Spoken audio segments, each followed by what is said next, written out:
Welcome to our Maha Periyava களஞ்சியம் channel. இன்னைக்கு நம்ம ஆன்மீக கதைகளில் யாராக இருந்தாலும் முன்ஜென்ம கர்ம வினையை அனுபவித்தே தீர வேண்டும் என்பதை ஸ்ரீ நாராயண தீர்த்தர் கதைகள் மூலம் தெரிந்து கொள்ளலாம்.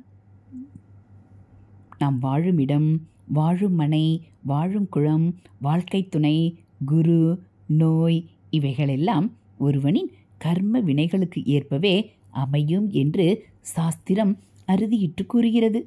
இப்பிறப்பில் நாம் நல்லது செய்து நல்லவராகவே வாழ்ந்தாலும் முற்பிறவி கர்ம வினைகளுக்கு ஏற்ப அதன் பலாபலன்களை அனுபவித்தே தீர வேண்டும் என்பதற்கு கிபி 18ஆம் நூற்றாண்டில் நடந்த இந்த வரலாற்று சம்பவமே உதாரணம்.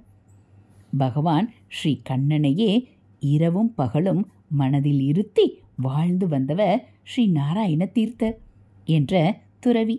இவரது சீடர்கள் ஒரு நாள் ஏராளமான பொன்னையும் பொருளையும் கொண்டு வந்து அவரது பாதங்களில் சமர்ப்பித்தனர். இவையெல்லாம் உங்களுக்கு எப்படி கிடைத்தன என ஸ்ரீ நாராயண தீர்த்தர் கேட்டார்.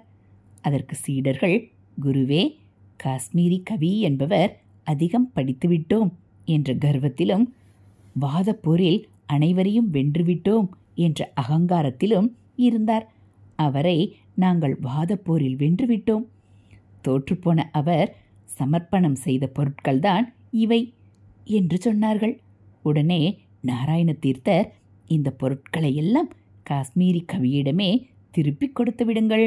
ஒருவருடைய மன வருத்தத்தால் கிடைத்த பொருள் நமக்கு வேண்டாம் என்று கூறி திருப்பி அனுப்பிவிட்டார். இத்தகைய நல்ல உள்ளம் கொண்ட ஸ்ரீ நாராயண தீர்த்தர் 7 ஆண்டுகள் கடுமையான வயிற்று வலியால் வேதனையை அனுபவித்து வந்தார். வலியின் வேதனை தாழாமல் தன்னுடைய வயிற்று வலிக்கான காரணத்தை கேட்டு வரகூரில் அருள் புரியும் ஸ்ரீ கிருஷ்ண பகவானை நோக்கி வலி மிகுதியால் கண்ணீர் விட்டு அழுதார். அதன் விளைவாக எம்பெருமான் பூபதி ராஜபுரம் எனும் திருத்தலத்தில் அவருக்கு காட்சி தந்து, நாராயண தீர்த்தரே, நீர் முற்பிறப்பில் பத்மநாபன் என்னும் ஏழை அந்தணனாக பிறந்திருந்தாய். அப்போது நீ சாதுக்களிடம் கொண்ட அன்பின் காரணமாக அவர்களுக்கு அன்னமிட்டு உபசரிக்க நினைத்தாய். அதற்காக செல்வந்தர் ஒருவரிடம் சிறிது கடன் வாங்கி சிறிய கடை வைத்து அதில் அரிசி முதலான தானியங்களை விற்பனை செய்ய துவங்கினாய்.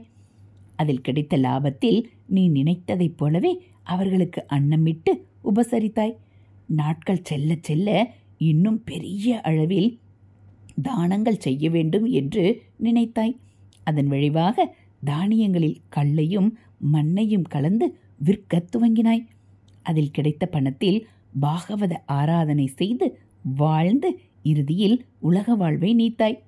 நீ செய்த நற்செயல்களின் காரணமாக உனக்கு இப்பிறப்பில் நற்குலத்தில் பிறப்பும் செல்வம் தெய்வ அனுகிரகமும் கிடைத்தன.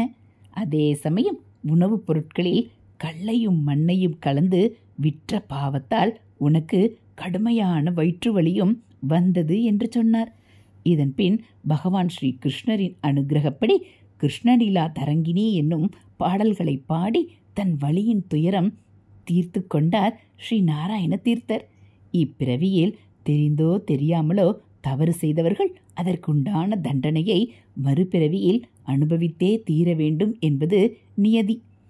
அதனால் முடிந்தவரை தவறு செய்யாமல் வாழ கற்றுக்கொள்வோம். இதுபோல் ஆன்மீக கதைகளை நீங்கள் தெரிஞ்சுக்கணும் அப்படின்னா மறக்காமல் நம்ம சேனலை சப்ஸ்கிரைப் பண்ணுங்கள். கூடவே பெல்லைக்கானை கிளிக் பண்ணி ஆளுங்கிற பட்டனையும் அழுத்திடுங்க. நம்ம சேனலில் வரக்கூடிய ஆன்மீக கதைகள் எல்லாம் உங்களுக்கு பிடிச்சிருந்தா ஒரு லைக்கும் கமெண்ட்டும் கொடுத்து உங்களுக்கு தெரிஞ்சவங்களுக்கும் ஷேர் பண்ணுங்கள். தேங்க்யூ.